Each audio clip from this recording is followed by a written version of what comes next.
sedasız geçsen neylersen, bir gün nakan vefasız geçsen neylersen, dünyadan ayrılarken haber vermeden, senden sessiz sedasız geçsem neylersen.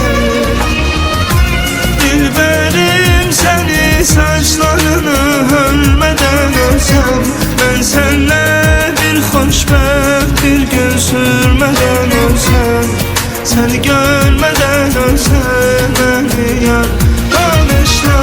Dilberim seni saçlarını ölmeden ölsem, ben senle bir xoşbəxt bir gün sürmeden ölsem, seni görmeden ölsem beni yar bağışla.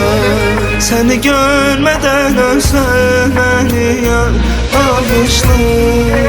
Eşidəndə dəyişmişəm dünyamı, çiçəklər də haray salsa incimə. Demirdin mi alacaqsan canımı, ruhum geçsə, canım qalsa incimə. Heç bildin mi səndən nələr çəkdi can? Dərdlərindən bildin necə çöktü can? Bir dənə idi, elə bildin çoxdu can. Vicdanda qanım qalsa incimə. Yurdum yuvam oldu hara bilməsən, yüreğimi bir de qıra bilməsən, məzarıma yaxın dura bilməsən, məni cahan yola salsa incimə. Qurbandır canım sənə məndən can istər, oldum eşqinlə sənin sevgilim xəstə. Geç görüşdüyümüz günlər neyfin çox, ölsəm tez gel mezarım üstə.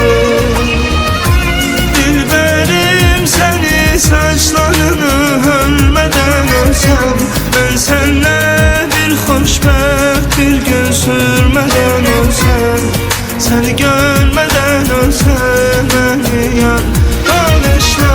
Dilberim seni saçlarını ölmeden ölsem, ben senle bir xoşbəxt bir gün sürmeden ölsem, seni görmeden ölsem beni yar bağışla. Seni görmeden ölsem beni yar bağışla.